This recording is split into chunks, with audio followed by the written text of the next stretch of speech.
ओकारमिन्दुसंयुक्तं नित्यं ध्यायन्ति योगिनः कामदं मोक्षदं चैव ओंकाराय नमो नमः।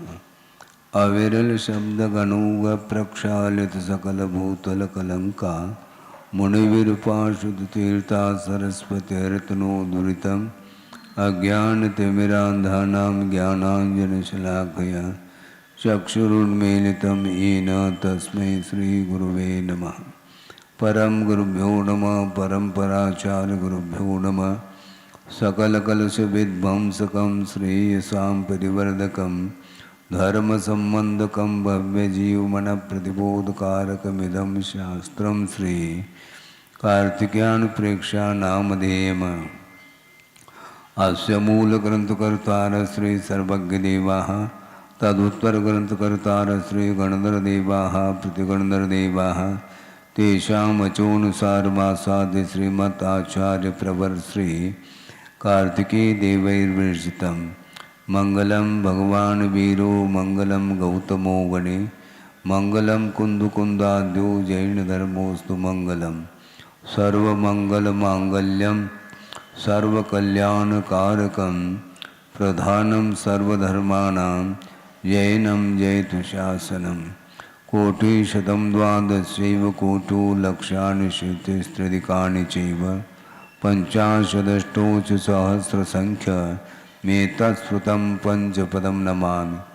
अरहन्तभासयत्तं गणहरदेवेः गन्त्यं सम्मं पनमामि भद्रयुक्तो सुदनान बहुवहिं शिरसा युच्छामि बन्ते सुदभक्ति कांसुकोदसालोचे अंगुवंगपयनय पाउडय परियम सुत्तपड़माणुवोगपूगय चूलिया तेव सुत्तत्तय थुइदम कायम सैनिचकल मंचे में पूजे में वंदामि नमोंसामि दुःखको कमको वोहिलाओ सुगय गमनम समाय मरणम जिनगुण संपत्ति हूदमज्जम।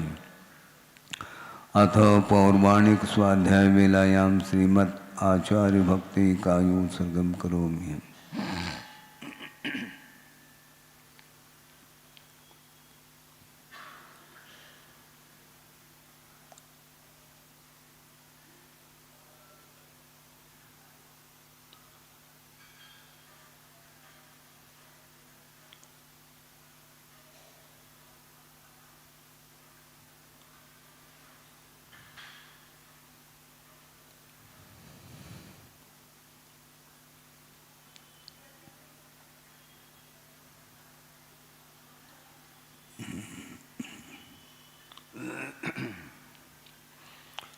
श्रुतजलधिपारगेभ्य स्वपरमत विभावना पटुमतिभ्य सुचरिततपोनिधिभ्यो नमो गुरुभ्यो गुणगुरुभ्य।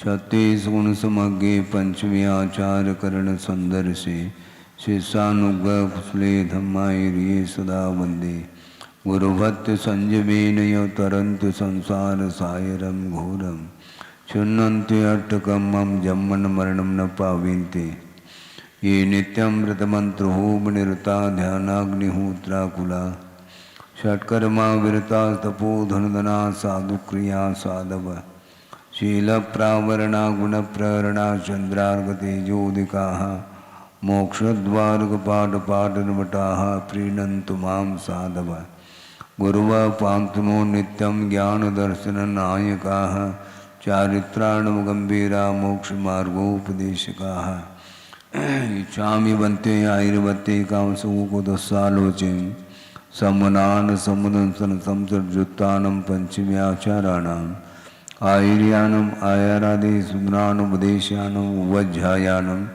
तुरेन गुणपालरयानं सौसानं शयनचकलमंचे में पूजे में वंदामि नमोंसामि दुःखको कमको वोहिलाओ सुगय गमनम समाय मरणम जिनगुण संपत्ति होदमज्जम तिहुवनुतिलयं देवं वन्दितातिहुवनन्द परिपूज्यं वोचम अनुपेहावो भवीय जनानंद जननेवो।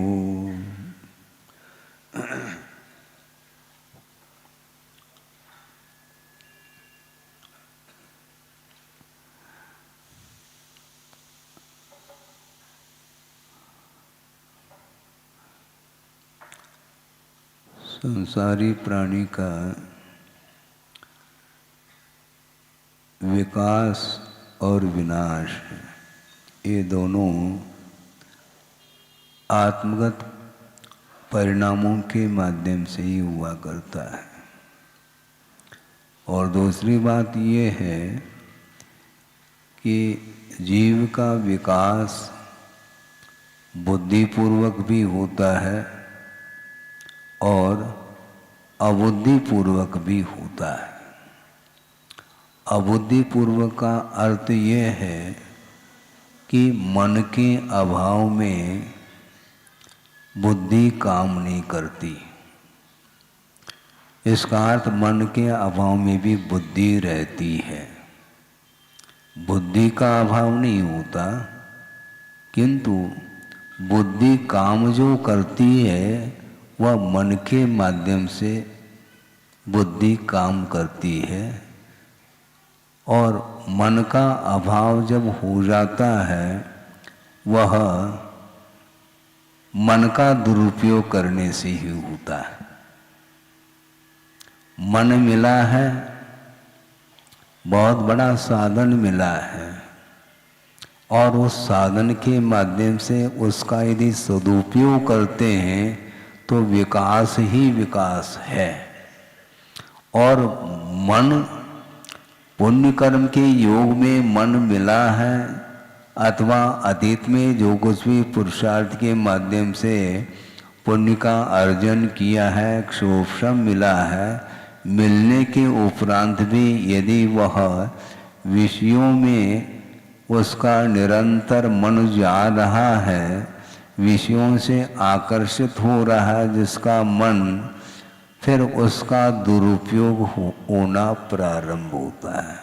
और दुरुपयोग के माध्यम से असंगी अवस्था प्राप्त होती है। आप संगी हैं क्या? असंगी है? संगी है, लेकिन संगी होने के उपरांत भी मन संयत नहीं होता। बड़ी विचित्र दशा है। मन है, इसके उपरांत भी मन नहीं लग रहा है महाराज। एक और आ गई, मन लग नहीं रहा, मतलब क्या हुआ? मन का अभाव हुआ है क्या? मन का अभाव नहीं हुआ, किंतु मन नहीं लग रहा है। व्रत धारण करो, नियम आदि का पालन करो, महाराज मन बनाते हैं। अच्छा, अभी बना नहीं, मतलब बनाते का अर्थ क्या है? ये व्यवहारिक भाषा है। मन होते हुए भी मन बनाना पड़ता है। हम सोचते हैं, विचार करते हैं और परिवार वालों को पूछ लेते हैं, आदि आदि, ये सब सारे भाव होते हैं। जबकि मन के माध्यम से बहुत कुछ विकास, क्या पूरा का पूरा विकास मन के ऊपर ही निर्धारित है।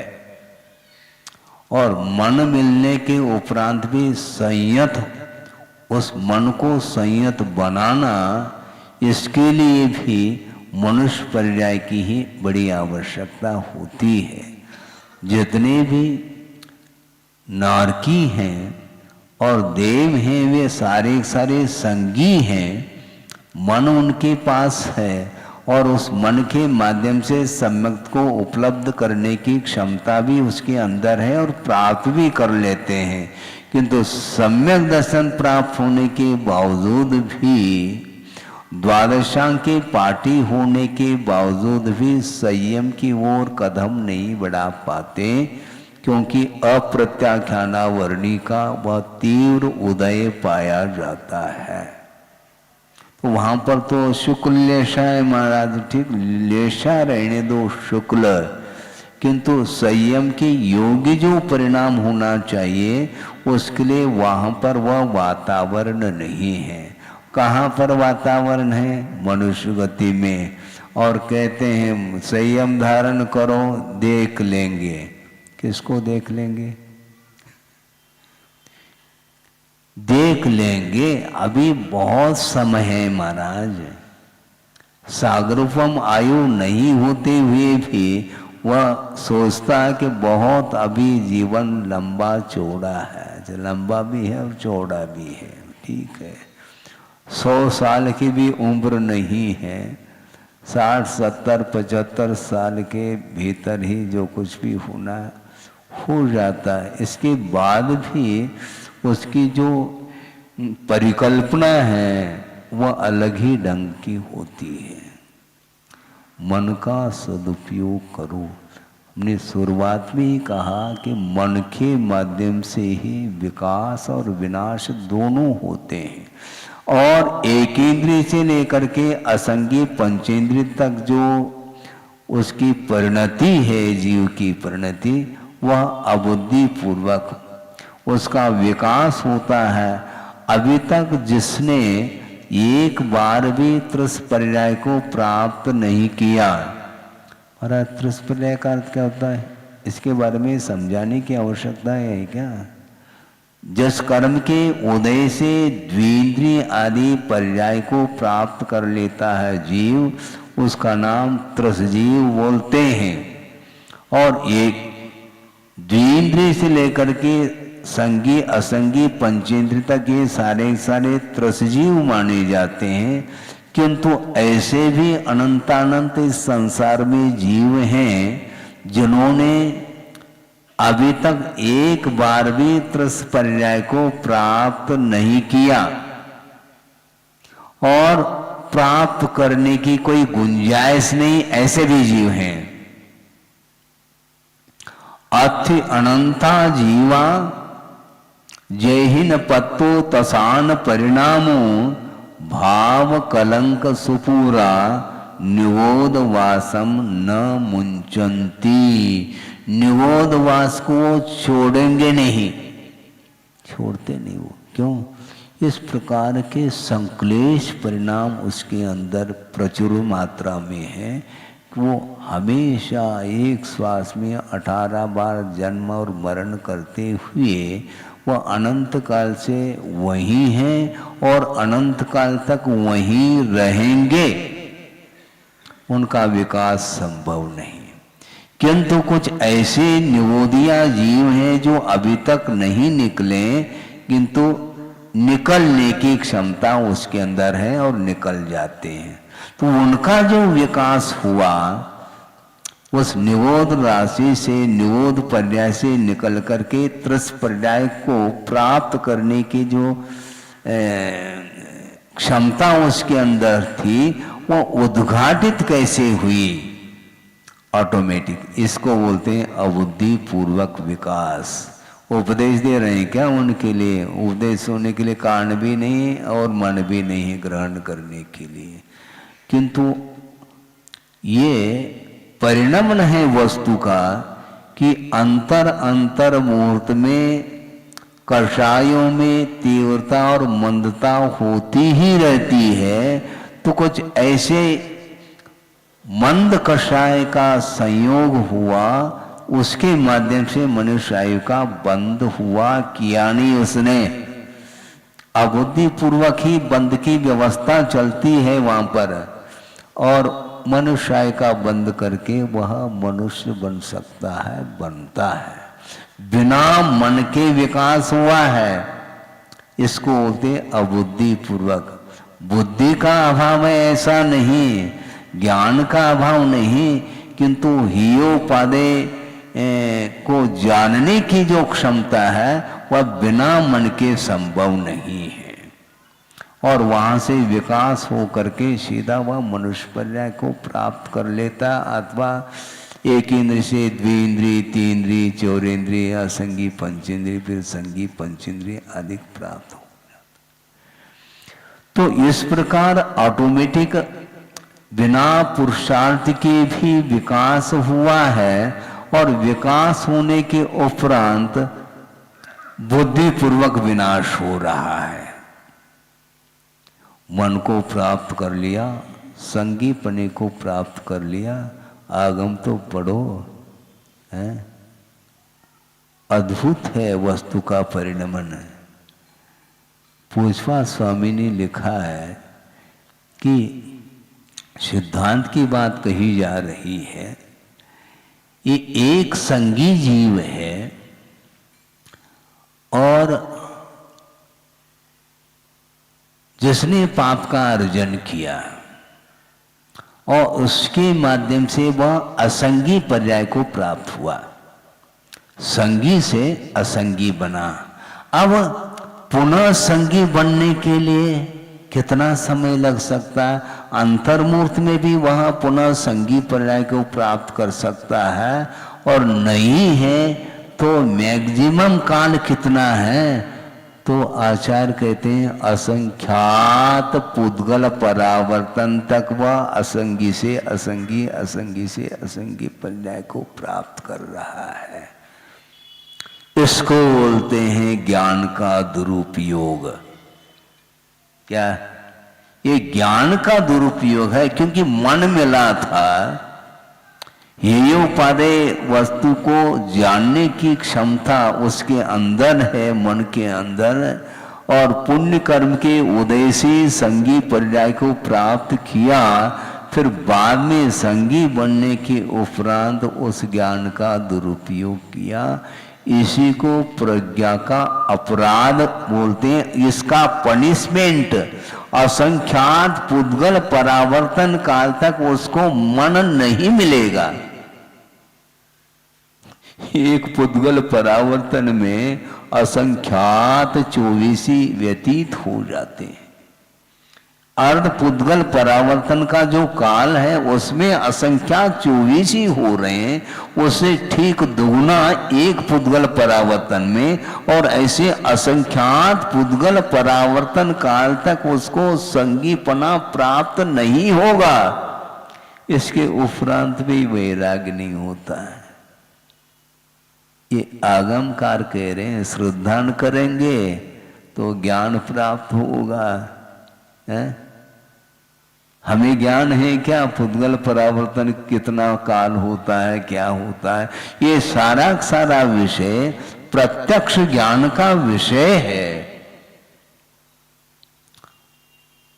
असंख्यात को पकड़ने की क्षमता मत ज्ञान श्रुत ज्ञान में नहीं, उसके लिए प्रत्यक्ष ज्ञान की आवश्यकता है। और असंख्यात को पकड़ने की क्षमता अवधि ज्ञान में है, किंतु अनंत को पकड़ने की क्षमता केवल ज्ञान में है। तो असंख्यात पुद्गल परावर्तन बहुत लंबा चौड़ा दीर्घ काल माना जाता है। इतने दीर्घ काल तक वह बिना मन के अनंत दुख का अनुभव किया, उसके बाद वह ऑटोमेटिक संगी पर्याय को प्राप्त कर सकता है। तो किसका परिणाम है ये? पाप का जो बंद होता है वह अपने आप नहीं होता, ये ध्यान रखो। अपने आप नहीं होता। अपने आप जो हो रहा है वह अबुद्धि पूर्वक हो रहा है, किंतु बुद्धि पूर्वक जो पाप का बंद होता है वह किसके द्वारा? बोलो ये सुनो तो, मन के द्वारा होते हुए भी मुक्त होने वाले मुक्त हो रहे हैं। पाप का बंद किस कारण से हो रहा है इसको बताना है आपको। ये परिणाम तो है। ये परिणाम क्यों हो रहे हैं? तो क्या उत्तर है? बाकी सब पे वो आसक्ति क्यों? वस्तुतः ये इच्छा क्यों होती है? इसके लिए कारण क्या है? वस्तुतः बंद के लिए कारण संयोग है, ये बताना चाहिए आपको। बिना संयोग के बंद नहीं हो सकता। स्निग्ध रूक्षत्वाद बंध, जिस प्रकार ये व्याख्यान किया है, परमाणु में स्निग्धत्व गुण भी विद्यमान है और रूक्षत्व गुण भी उसमें विद्यमान है, और उसके कारण बंद होता है।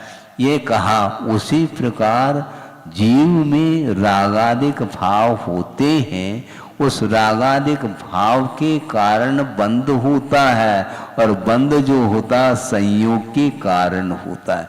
और राग भी जो होता है वह अकेले में नहीं होता है, ध्यान रखो। किसके साथ राग करोगे आप?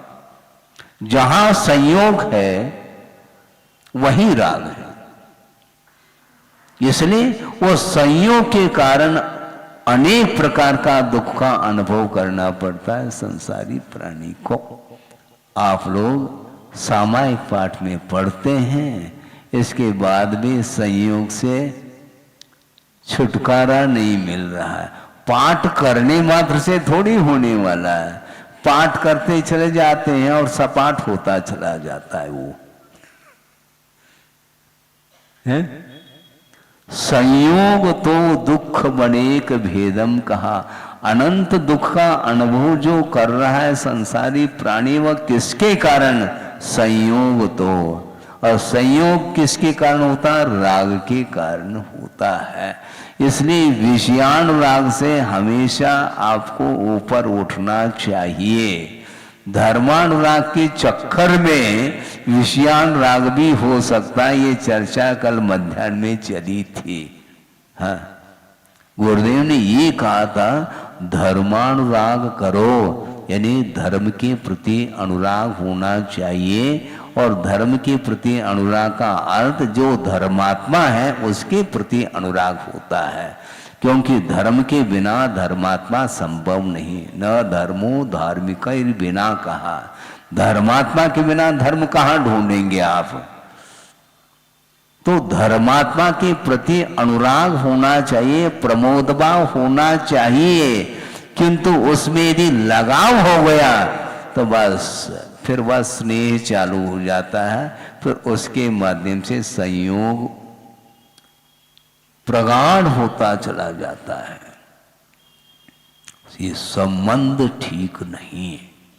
और संबंध में वह संसारी प्राणी आनंद का अनुभव करता है। सोचो, विचार करो। एक का संबंध कर दिया और बस खुश है वो, टेंशन फ्री हो गया महाराज, ऐसा वो बोलता है। तनाव मुक्त हो गया, मतलब एक को तनाव में तनाव दे दिया, एक के लिए एक को संसार में प्रवेश कराया और वह आनंद का अनुभव करता है। इसी का नाम अज्ञान कहा है, ध्यान रखो। संयोग के कारण दुख होता है और उसको संसार में प्रवेश कराया अर्थात संबंध कर दिया। तो संबंध वस्तुतः सुख के लिए कारण है क्या दुख के लिए कारण है? इसको सोचने की आवश्यकता है। अभी तक सोच नहीं पाए आप लोग है? अनंत काल से परिभ्रमण करते हुए भी यह संयोग, यह आनंद के लिए कारण है क्या दुख के लिए कारण है? इसका अभी तक जो है ना निष्कर्ष निकाल नहीं पाए आप। शारीरिक और मानसिक जो सुख है वह सुख नहीं सुखाभास है, ऐसा उस श्लोक में कहा है। यदि आत्मिक सुख को प्राप्त करना चाहते हो तो मन से, वचन से, काय से संयोग को समाप्त करो। परिवर्जनीय असौ संयोग, ऐसा कहा। यह संयोग छोड़ने योग्य है, छोड़ना चाहिए। किसको? जिसको आत्मिक सुख प्राप्त करना है उसको ये संयोग दूरतः छोड़ देना चाहिए। और संयोग के कारण ही दुख होता है, और संयोग जो प्राप्त करता है वह राग के कारण होता है। बिना राग के संबंध, संयोग, संबंध संभव ही नहीं।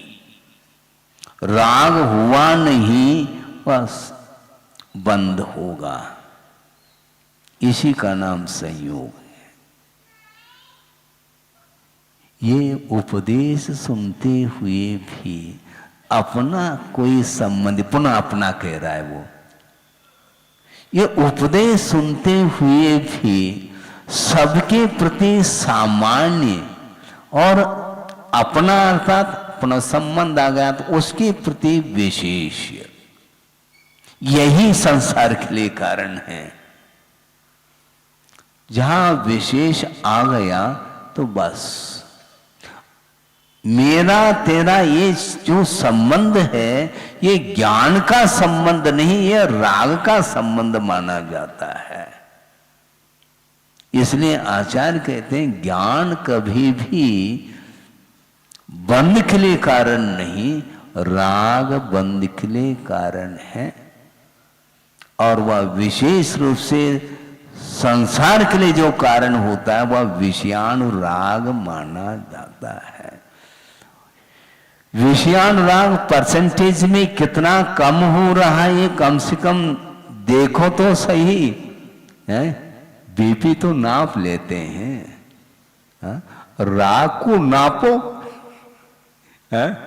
राग बढ़ रहा है, हाय क्या लो, राग कम हो रहा है तो बहुत अच्छा है। बीपी लो हो चाहे हाई हो वो हानिकारक है, किंतु राग यदि मान लो लो हो रहा है तो उसका विकास हो रहा है। कौन सा राग? विषयानुराग। और विषयानुराग के कारण ही संबंध होता है। धर्मानुराग के कारण कभी भी संसार के साथ संबंध हो ही नहीं सकता। उपदेश देने वाले उपदेश दे रहे हैं सभा के लिए, किंतु सभा के प्रति अनुराग तो है, धर्मानुराग, किंतु व्यक्ति विशेष के प्रति उनका कोई राग नहीं रहा। यदि व्यक्ति विशेष के प्रति राग हो जाएगा तो फिर वह ठीक, विषयानुराग ठीक नहीं। हाँ, धर्मानुराग में भी सामान्य और विशेष हो सकता है, होता है। गुणेषु प्रमोदम ऐसा कहा, जो गुणों में अधिकता रखता है उसको देख करके मन प्रफुल्लित होता है, प्रसन्नता का अनुभव करता है कि अच्छा है, इसका धार्मिक क्षेत्र में निरंतर विकास हो रहा है। उसके प्रति विशेष रूप से तत्व चर्चा आदि करने की एक इच्छा जागृत होती है, क्योंकि उसके माध्यम से तत्व चिंतन बढ़ता चला जाता है। तत्व चिंतन के माध्यम से कभी भी बंध नहीं होता, बंध से मुक्ति मिलती है। तो आपको राग करना है क्या तत्व चिंतन करना है? द्रव्य का चिंतन करो, ये द्रव्य नहीं। द्रव्य अर्थात धन, धन के अर्जन के लिए इनके इन प्रकार से वह निरंतर चिंतन मग्न है। किंतु आचार्य कहते हैं द्रव्य अर्थात वस्तु, वस्तु के स्वरूप के बारे में चिंतन करो तो संबंध टूट सकता है। संबंध को तोड़ना चाहो तो तत्व चिंतन होना चाहिए, और तत्व चिंतन में मन इसका कम लगता है और बस सांसारिक कार्यक्रमों को लेकर के उसका इतना जीवन भर व्यतीत कर लेता है, इसके उपरांत में उसको वही अच्छा लगता है। यो यत्र रमते तस्मात् अन्यत्र स न गच्छति। जो जिसमें रममान है उसको छोड़ करके अन्यत्र उसका मन नहीं लगता। मोबाइल देख रहा है, कौन आ रहे कौन जा रहे उसको ख्याल ही नहीं, बस वो उसमें रम गया है। अन्यत्र स न गच्छति। घंटों उसमें उसका समय व्यतीत हो रहा है और राग में ही उसका समय व्यतीत हो रहा है, और जितने काल तक, दीर्घ काल तक उसमें अपना उपयोग बनाए रखता है उस राग में, वह निरंतर वह कर्म का बंद करता ही चला जाता है। ये बताने के बाद भी उससे हटता नहीं। वो महाराज उपदेश दे दो, 6 महीने होने जा रहे हैं, ध्यान रखो, लेकिन मोबाइल छूटा है किसी का? किसी का नहीं छूटा होगा मेरे ख्याल से। एक व्यक्ति भी एक्सेप्शन में नहीं आ सकता। व्रती हो तो हम मान लेंगे, लेकिन उसमें भी ओम शांति है। हाँ, बहुत कठिन है ये। अब व्रती होने के उपरांत कोई व्यापार तो करना नहीं, उसके बाद हलो हलो का क्या मतलब निकलता है? किसके साथ संबंध रखना चाह रहे हैं आप? एक व्रती व्रती के साथ संबंध रखे, तत्व चिंतन करे ना, लेकिन करने नहीं देता वो मन। मन आपे में नहीं है तो मेरे वश में कैसा आ सकता? आपका मन नहीं आ सकता। इसलिए संयोग के माध्यम से दुख उत्पन्न होता है, ये मेन कारण है। आसक्ति जो बढ़ रही है वह संयोग के कारण है। इसलिए असौ संयोग त्रिधा परिवर्जनीय, मन से, वचन से, काय से, कृत से, कार्य से, अनुमोदन से, नवकोटि पूर्वक ये संयोग को छोड़ो, ये कहा जा रहा है आगम में। उसको कोई सुन ही नहीं रहा है।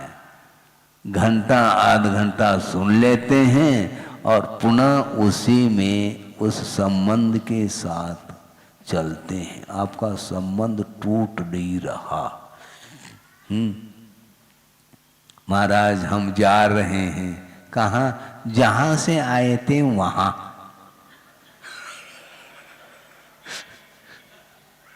जहां से आए थे गाड़ी रिवर्स है, वहां क्यों?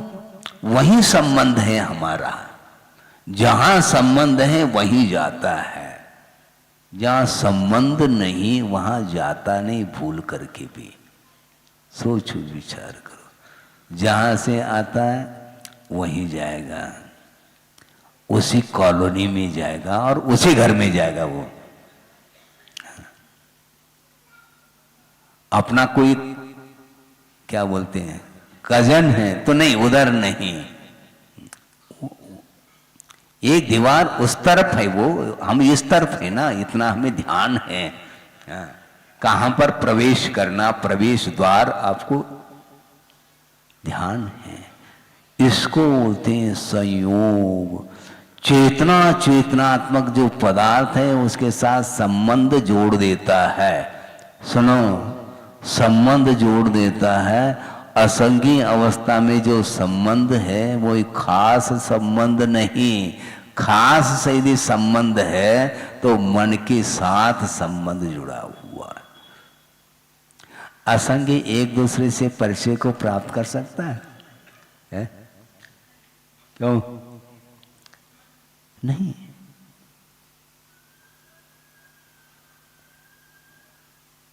अब एक इंद्रिय है, उसके लिए जगत शून्य है, क्योंकि आंखें नहीं किसको देखें।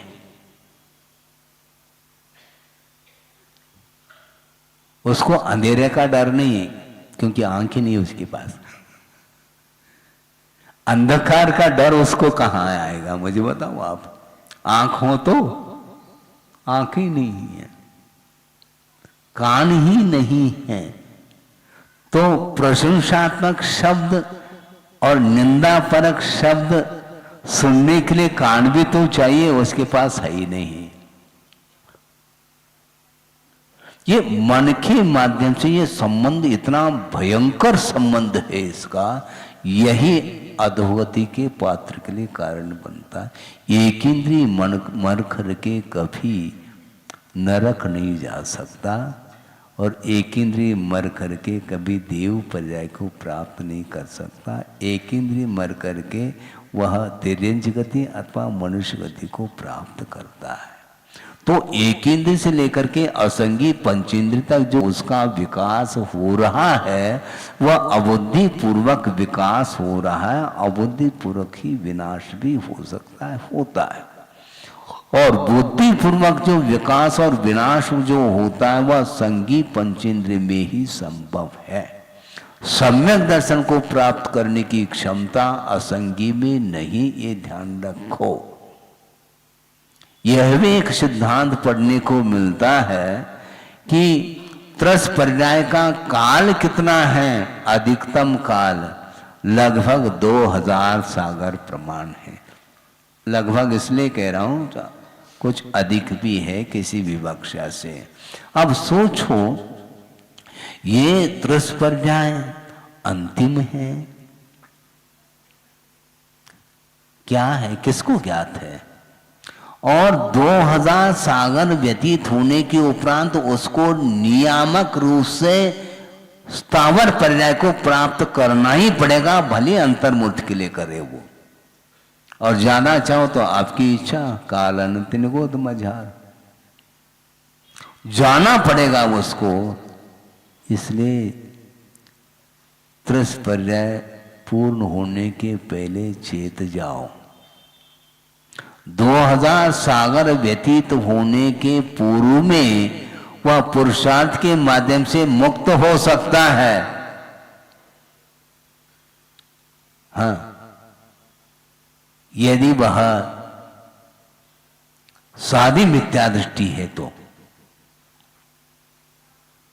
2000 सागर क्यों, वह अर्धपुद्गल परिवर्तन काल तक उसका काल माना जाता है संसार का। लेकिन मोक्ष प्राप्त करने के लिए त्रसपर्याय की आवश्यकता है। और इस त्रसपर्याय को चिंतामणि की उपमा दी है ना। हाँ, दुर्लभ लही जो चिंतामणि, त्यों पर्याय लही त्रस तनी, ऐसा कुछ आता है। तो त्रस पर्याय प्राप्त किए, ये चिंतामणि नहीं है क्या? फिर कौन सी चिंता लगी है तुम्हें? चिंतामणि मिल गई और फिर भी चिंता, फिर भी आकुलता। इसका सदुपयोग, क्योंकि दुरुपयोग करने से असंख्यात पुद्गल परावर्तन तक उसको मन मिलेगा ही नहीं। अधिकतम काल की बात करी है पूजपा स्वामी ने। सोचो, असंगी से असंगी, असंगी से असंगी, इतनी दीर्घ काल तक उसको दंड मिल रहा है। किसने दंड दिया? स्वयं ने ही दंड दिया अपनी आत्मा को।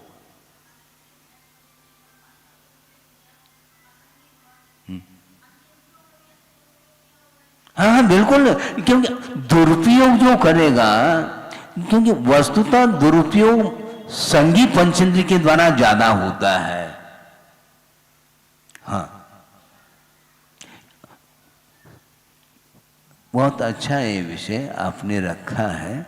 आपके निमित्त से ये चर्चा और विस्तार को प्राप्त होगी कि इंद्रियों का जो दुरुपयोग कर रहा है वह भी मन के कारण ही कर रहा है, संगी पंचेंद्रिय। क्योंकि मन में पहले इच्छा होती है अमुक वस्तु को देखूं, ये मन की इच्छा है, और उसकी पूर्ति के लिए वह आंख खोल देता है। चक्षु इंद्रिय का दुरुपयोग क्या? आंखें मिली हैं, चक्षु इंद्रिय का दुरुपयोग, घंटों वह राग का दृश्य देख रहा है। क्या समझ रहे हो? अभी भी समझ में नहीं आ रहा है क्या? ये आंख का दुरुपयोग है, ये ध्यान रखो। आंखों के माध्यम से भगवान का दर्शन करे, इन आंखों के माध्यम से जिनवाणी पढ़े तो सदुपयोग माना जाएगा। और दुरुपयोग क्यों हो रहा है, किसके द्वारा हो रहा है? आंखों के द्वारा नहीं, मन के द्वारा, ये ध्यान रखो। आंखें जो खुलती है उसके लिए संकेत कौन देता है? मन देता है, अर्थात उपयोग ज्ञान ही देता है। आंखें खोल दे, हाँ, मन ही कह रहा है मोबाइल ऑन कर ले, हैं? कौन कह रहा है? संकेत कौन दे रहा है? आदेश कौन दे रहा है? वह अपना मन ही देता है। इसलिए इसको दुरुपयोग बोलते। घंटों वह व्यतीत कर देता राग के दृश्य को देखने में, और उन घंटों समय व्यतीत हुआ है वह निरंतर पाप कर्म के बंध में ही व्यतीत हुआ है। और इतना सरल व्याख्यान यहाँ पर किया जा रहा है आगम के आधार से, फिर भी यदि मान लो बात समझ में नहीं आती है तो भगवान भी उतर करके आ जाए तो नहीं समझा सकेंगे तुम्हें।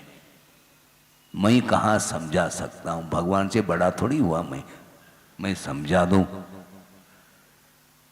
जिसको समझ में नहीं, असंगी को समझ में नहीं आ रहा तो ठीक है, आप असंगी है क्या संगी है, और संगी है फिर भी वह सुन नहीं रहा, फिर भी अमल नहीं कर रहा है। मतलब जिनेंद्र भगवान की वाणी की ऊपर भी श्रद्धा नहीं है क्या? महाराज श्रद्धान तो है, खाली श्रद्धान होने से का होत है? श्रद्धान तो ठीक है, उसका निषेध नहीं, वह भी बहुत दुर्लभ वस्तु है, किंतु वह श्रद्धान छूट भी तो सकता है राग के कारण। अतिरेक राग यदि अतिरेक होगा तो निश्चित रूप से प्राप्त संबंध दर्शन भी समाप्त हो जाएगा। आपके द्वारा ही, आपने पुरुषार्थ के द्वारा सम्यक दर्शन को उपलब्ध किया है और आपके द्वारा ही वह उसका विनाश हुआ है। अंतर अंतर मुहूर्त में सम्यक दर्शन यदि छूटता है, किसके द्वारा छूट रहा है? मन के द्वारा ही छूट रहा है। हाँ, सच्चे देवगुरु शास्त्र के प्रति श्रद्धान करने की क्षमता इस मन के अंदर आई है, इसके बाद भी उसका यदि दुरुपयोग करेगा तो इसी को प्रज्ञापराध माना है। ये प्रज्ञा का अपराध है, दुरुपयोग किया। अब जाओ आप, कौन दंड दे रहा है तुम्हें? तुम्हारे परिणाम के द्वारा ही तुम्हें दंड मिल रहा है।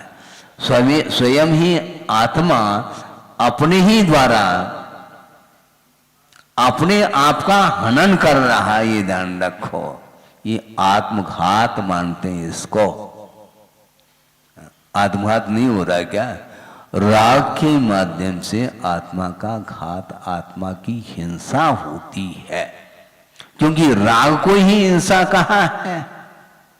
तो उस राग के माध्यम से दूसरे की हिंसा हो अथवा न हो, उस राग के माध्यम से अपने आत्मा का ही घात, आत्मा की हिंसा होती है। ऐसे जिनेंद्र भगवान के वाक्य हैं। इसके बाद भी वह अद्भुत परिणमन है कि वह छोड़ने के लिए तैयार नहीं, वह पसीस नहीं रहा है, उसके अंदर संवेदनशीलता नहीं रही। जो संवेदन शून्य होता है उसके लिए उपदेश लागू नहीं हो सकता, ये लिख करके रखो। इसलिए महाराज आप ही कह रहे हैं तो हम अब क्या करें, बहुत परेशान हो रहे हैं। आप परेशान क्यों होते हो? परसेंटेज के रूप में निरंतर राग को कम करने का पुरुषार्थ करो। पूर्ण रूप से नहीं छोड़ सकते, कोई घबराने की आवश्यकता नहीं, लेकिन राग को बढ़ाना नहीं चाहिए।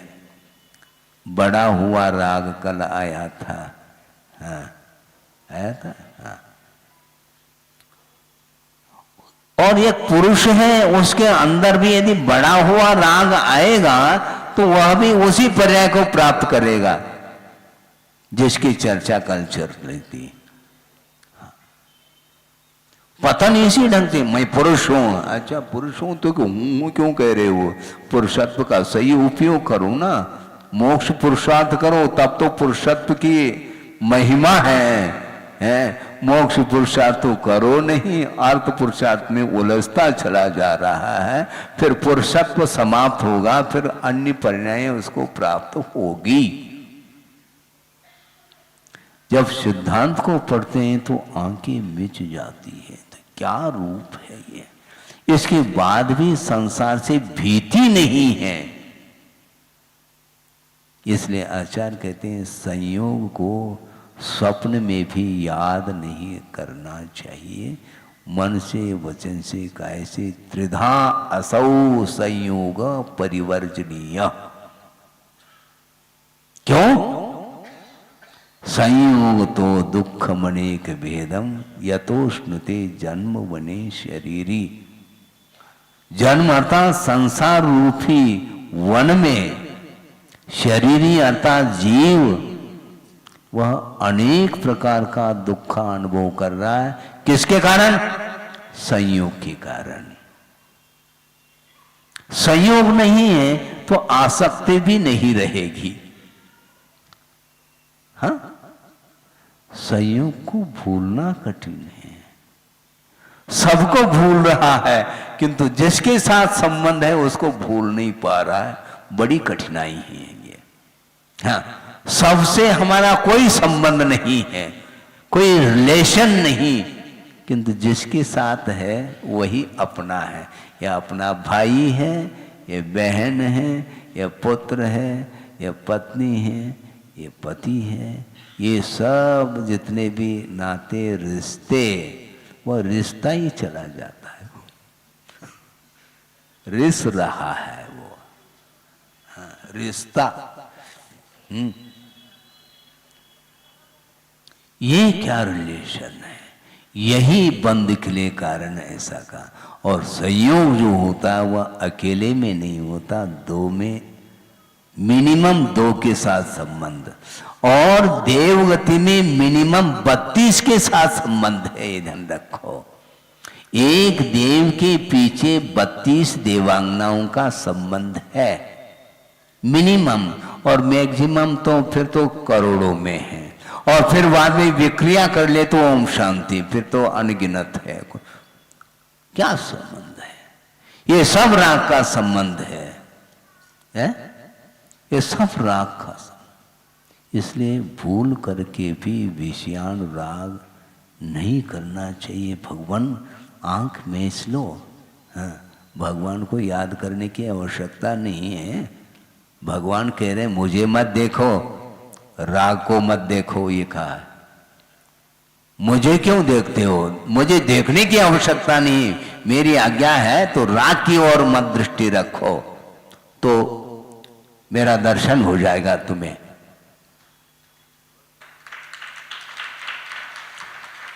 वस्तुतः सही भगवान का दर्शन करना चाहो तो राग को समाप्त करो ना, अच्छे ढंग से वीतराग छवि का दर्शन हो सकता है। लेकिन पैरेलल संभव नहीं है, ध्यान रखो। हम राग का भी दर्शन कर लें और वीतरागता का भी दर्शन कर लें, ऐसा संभव नहीं। कोई एक होगा, या तो वीतरागता या तो राग। भगवान ने क्या कहा है? दर्शन करो ऐसा कहा, लेकिन किसका दर्शन तुम कर रहे हो उसको बंद कर दो। मोबाइल बंद करो, फिर दर्शन करो। और दर्शन करने के उपरांत पुनः राग के संस्कार समाप्त हुए नहीं, इसलिए बार बार पुनः, मतलब भगवान की छवि का दर्शन तुमने किया है, उसमें जो परिणामों में उज्ज्वलता आई थी वो एक क्षण में डिलीट क्यों हो रही है? ये राग का संस्कार, इस पर वीतरागता के संस्कार एक क्षण में समाप्त हो सकते हैं। इसलिए मोबाइल, ये राग आग दहे सदा, ये मोबाइल ये आग उगल रहा है बंधुओं, ध्यान तो रखो। कम से कम कहा जा रहा है तो उसको कम से कम अनुपात से कम तो करो, नहीं है तो आशा अनंत होती चली जाएगी और वह सम्यक दर्शन एक क्षण में समाप्त हो जाएगा और अनंतानुबंधी का उदय आएगा, वह अनंत संसार के लिए कारण सिद्ध होगा। इसलिए 9:30 बज गया है। बिना गाथा के माध्यम से गाथा का जो भाव है बहुत, इसमें अनंत अर्थ गर्भित है, चिंतन करने वाला चाहिए। ये 2 लाइन की गाथा है, 4 लाइन की टीका है, और खोलना चाहो तो महीनों लग सकते हैं। चिंतन और चिंतन इस प्रकार की क्षमता आपके अंदर है, और मान लो संयोग से आपको क्षोभम प्राप्त है तो उसका निरंतर उपयोग करो। राग भूल जाओगे तुम, लेकिन नहीं होता। क्षोभन रहते हुए भी वह साइड में रह जाता है और गैर लाइन बाईपास, यही है वो। बाईपास के बिना आपका टाइम पास होता ही नहीं है। क्या लिख रहे हैं आप? है? टाइम पास करना हो तो बाईपास, बाईपास करता है भगवान को भूल जाओ और बस। व्यक्ताओं में अनंत काल व्यतीत हुआ है, सतकथा की बात करो, नहीं होता वो, उसमें उपयोग लगता नहीं महाराज। लगता कैसे, कैसे लगेगा? जो अनंतकालीन राग के जो संस्कार है, वो संस्कार के कारण ही आपका मन धर्म में नहीं लग रहा है। धर्म में मन लगाना चाहो तो निरंतर जो है ना, अच्छे व्यक्तियों के साथ संबंध रखो। संबंध का अर्थ वहाँ पर स्नेह नहीं है। हाँ, तत्व चिंतन करना चाहो, मनन करना चाहो तो मिल करके स्वाध्याय करो। स्वाध्याय के माध्यम से जो बात समझ में आती है उन बच्चों को भी समझाने का पुरुषार्थ करो। और पालक ही समझ में नहीं आ रहा है, पालक को, पालक की सब्जी नहीं, पालक जो पालन करता है परिवार का, उस पालक को ही समझ में नहीं आ रहा है तो फिर बालक को कैसे आएगा? लेकिन यदि उपादान है तो बालक को समझ में बात आ सकती है। 8 साल अंतर्मुहूर्त के उपरांत भी आंखें खुल जाती हैं। और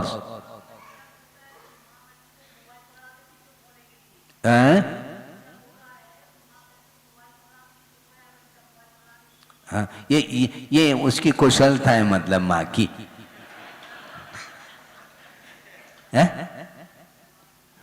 मान लो बच्चा रो रहा है तो उसके हाथ में लड्डू दे दो, फिर भी ठीक है, मेरा आशीर्वाद है। लेकिन मोबाइल नहीं लेना भूल करके भी। हाँ, वो ठीक नहीं।